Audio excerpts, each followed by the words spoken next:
When my father raised his glass that night, I thought he was about to thank me. Instead, in front of 200 guests, he smiled and said, "Barbara tried the Air Force for a while, but the real hero in this family is Captain Holt."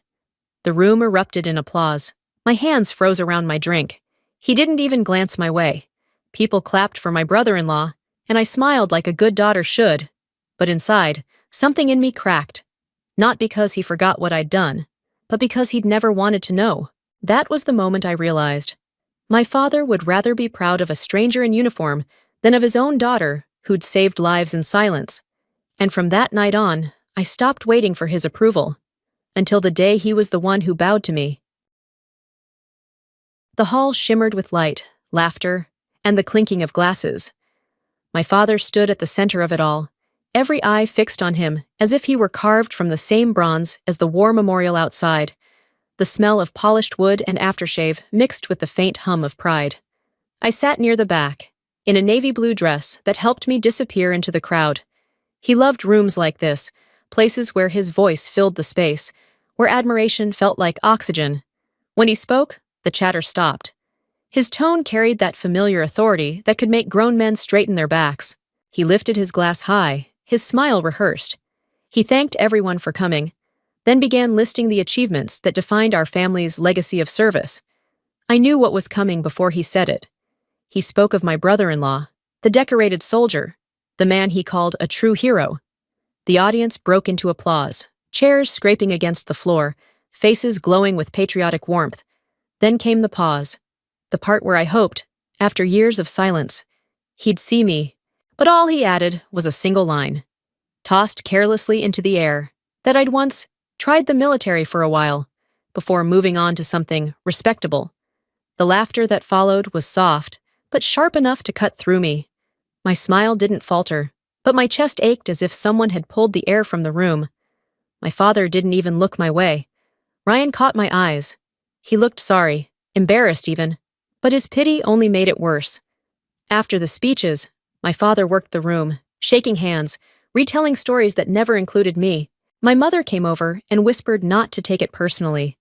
I nodded, because arguing would have drawn more attention than I wanted. Driving home later, the roads blurred under the cold Virginia night. I didn't cry for what he said. I cried because I finally understood he'd never be proud of something he couldn't put in a speech.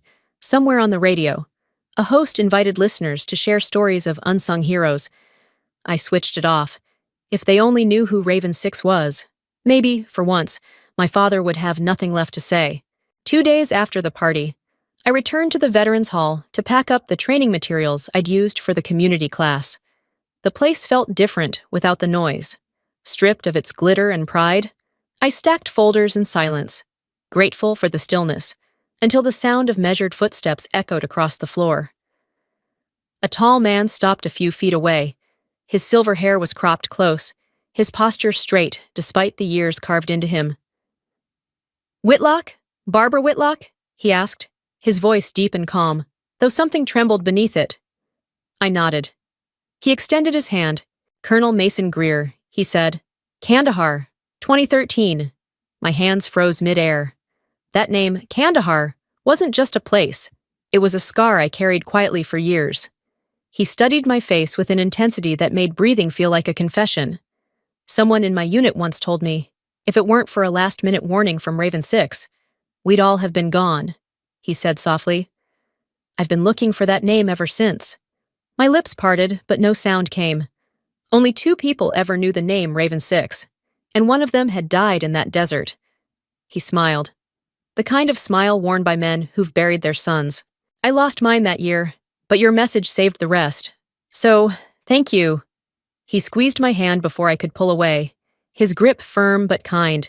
Then he turned and left, leaving a faint trail of tobacco smoke and a storm I'd kept buried for a decade. That night, I opened my closet and reached for a metal box I hadn't touched in years. Inside lay a folded flag patch, a medal I never claimed, a letter signed only with initials, and an engraved plate that read, "For classified operations. Raven Echo." I'd kept it hidden through every move, every chapter of my life that demanded silence. Outside, wind beat against the windows, sharp and rhythmic, like the thud of distant rotors. It sounded like the past coming home. For the first time in years, I whispered the call sign under my breath, Raven 6, and for the first time, I wondered if my father would ever understand what that name had cost me. The next morning, someone knocked on my office door. Ryan stood there in uniform, rein on his shoulders, his jaw tight, as if he'd rehearsed the moment. "Colonel Greer told me I should thank you," he said. "He said you were Raven 6. Is it true?" I met his eyes, steady and unflinching. "If you really understood what that means, Ryan, you wouldn't ask." He swallowed, nodding slowly. "Real heroes don't need witnesses," he murmured before leaving. I turned back to my desk, thinking the day would end quietly. Then my phone buzzed with news alerts. The Richmond Herald had published a feature titled "The Whitlocks, A Family Tradition of Service." The front page showed my father grinning beside Ryan, their shoulders square under the headline. I appeared blurred in the background, half turned away. The caption read, "Barbara Whitlock, the quiet daughter with nothing to prove." By noon, everyone at the university had seen it. Emails poured in, full of polite admiration. A colleague stopped me in the hallway, saying how humble I was, how proud my father must be. I smiled because that's what was expected. "He's proud," I said, "just not of me." That evening, when the building emptied and the sky turned the color of burnt copper, I found an unmarked envelope slipped under my door. No return address. Inside was a single note, written in block letters. "Thank you, Raven 6. You saved more than you know." I sat for a long time, the paper trembling in my hands, a tear landing on the word thank. It blurred the ink, spreading it into something softer, almost alive. It hit me then. The truest recognition doesn't echo in applause. It comes quietly, in the dark, from those who remember what the world chooses to forget. And in that silence, I felt seen at last. The article spread through Richmond like a sermon everyone had already decided to believe. People nodded to me in grocery aisles, told me how inspiring it was to see a family so devoted to service. They said Ryan's story made them proud to be American. Every word felt like a pin pressed into the same bruise. At the university, a student thanked me for supporting real heroes. I smiled. Pretending had become second nature. That Friday, the phone rang. My father's voice filled the line, confident and booming as ever. He said the city was honoring him at the Veterans Advocate of the Year ceremony. Reporters would be there, he bragged, and Ryan would join him on stage. He told me to dress nicely, to sit in the front row. I told him I wasn't sure I'd go. He laughed. "Don't be difficult," he said. "This is your chance to see what real honor looks like." When I hung up, I didn't feel anger, just exhaustion. The next morning, Ryan came to my door. His face was set, like a man walking into a storm. "You have to come," he said. "He'll never understand if you stay away." "Understand what?" I asked. "That truth doesn't always need to shout, but sometimes it needs to stand in the room," he said. That evening, I went. The convention center glittered under chandeliers and flags. My father thrived in places like this, rooms built for applause. I sat quietly among uniforms and camera flashes, wearing a plain black suit that drew no attention. When my father's name was called, the crowd rose to their feet. He spoke with the same polished confidence that had always commanded admiration. "The Whitlocks have always served this country with pride," he said, "and no one embodies that spirit more than my son-in-law, Captain Ryan Holt." Ryan tensed beside me, but before he could stand, a voice rose from the front row. "Mr. Whitlock, there's someone you're forgetting." The entire room turned. Major General Lewis, my former commanding officer, stood tall, his ribbons gleaming under the lights. "Your daughter served under Operation Raven Echo," he said clearly. "Her intelligence saved 70 soldiers. Some of us are alive because of her." For a heartbeat, no one moved. My father's face drained of color.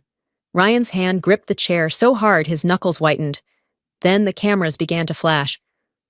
I stood and walked out. I didn't rush, didn't look back. Outside, the air felt colder than I remembered.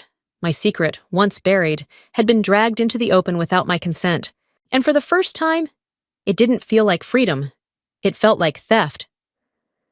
I drove east until the highway ended at the Virginia coast. The wind howled, rain slicing across the sand. I leaned against the car, letting the storm wash over me. I had kept silent out of principle, out of duty. Now that silence had become a weapon, twisted into someone else's idea of pride. Messages flooded my phone. "Are you all right?" From my mother. "I'm sorry," from Ryan. And from my father. "Come home. We need to talk." I didn't go. That night, Colonel Mason Greer called. His voice was gentle, apologetic. "Lewis shouldn't have said your name," he said. "But maybe it was time." "No," I told him. "When truth is spoken the wrong way, it turns into a lie." 3 days later, Ryan appeared at my apartment door, drenched from another storm. "You can't hide forever," he said. "He feels betrayed." I didn't lie. "Ryan, I did my job." He sank into a chair, exhausted. "I thought I knew what honor meant," he said softly. Sitting in that hall, I realized I didn't. I looked out the window at the rain. "Now you do," I said. "Honor isn't applause. It's what you do when no one claps." He nodded and left. When the door closed, I knew he finally understood. 2 days later, the Herald printed a new headline. "The Secret Hero of Richmond." Half praise, half gossip. My father called within an hour, his voice shaking. "You made me look like a fool," he said. "No," I said. "You did that yourself. Do you know what it feels like to be humiliated in public?"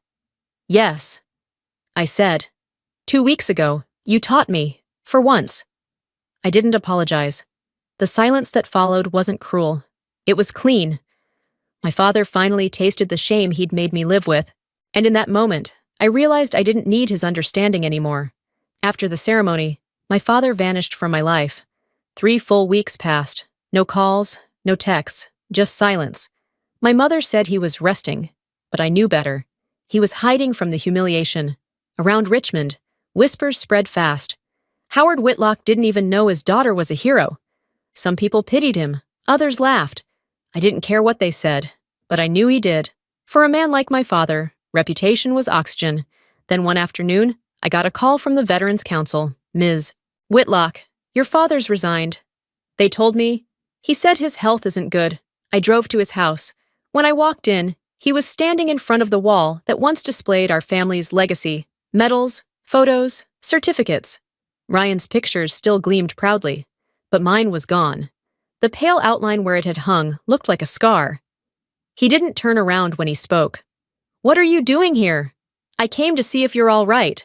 "All right? You made me look like a fool," he said. "Everyone thinks I didn't even know my own daughter." I bit back the anger rising in my throat. "I didn't make them think that."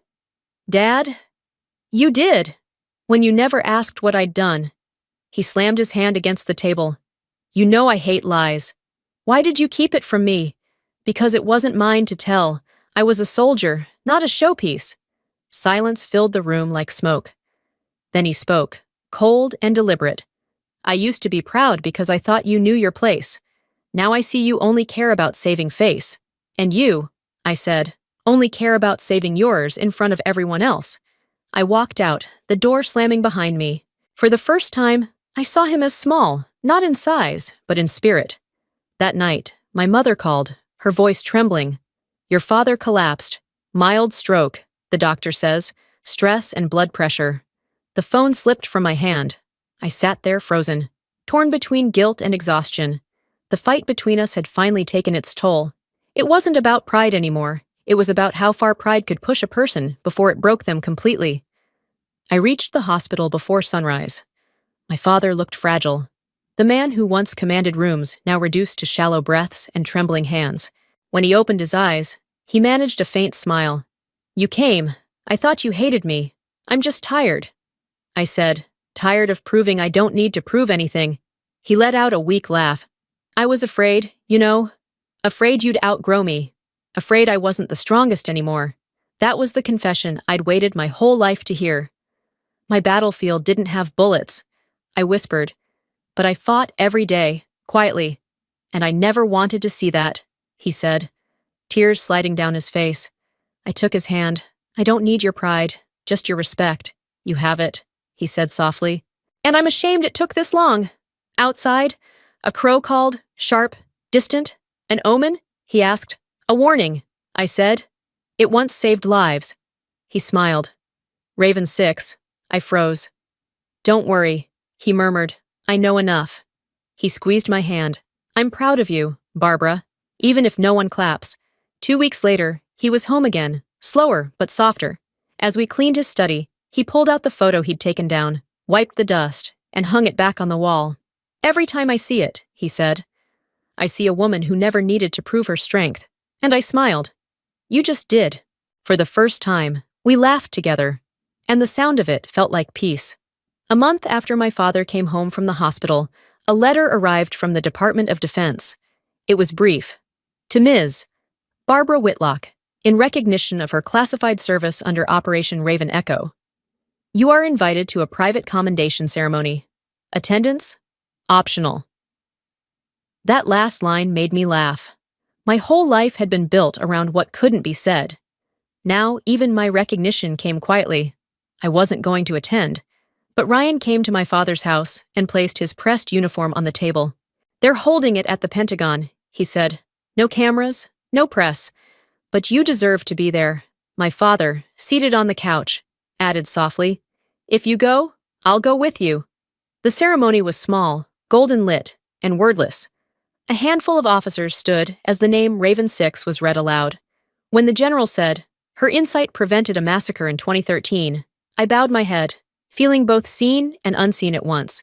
When I looked up, my father stood at the back. His eyes were wet. He lifted his hand and bowed. No speech, no applause.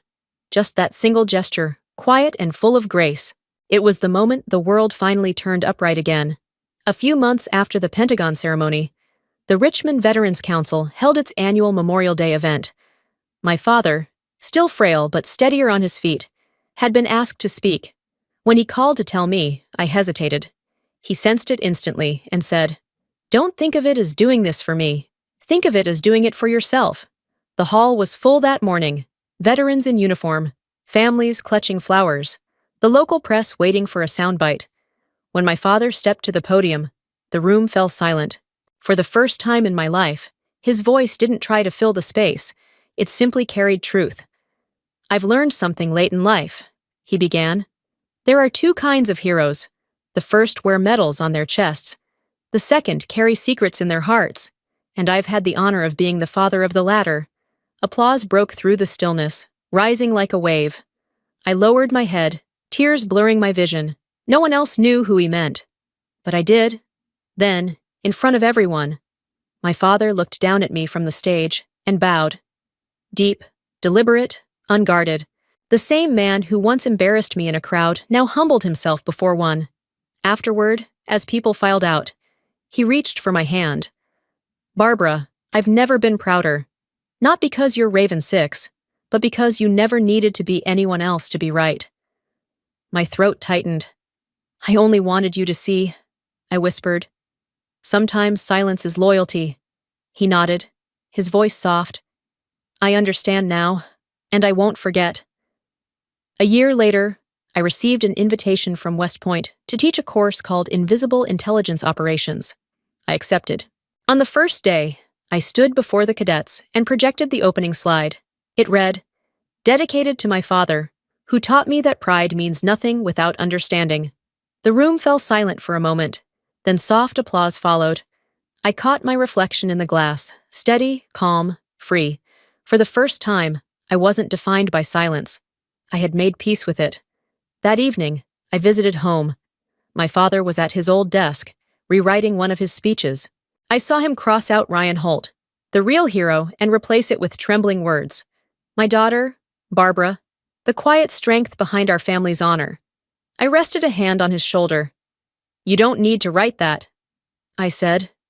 He smiled. I do. I was wrong for too long. We stepped outside.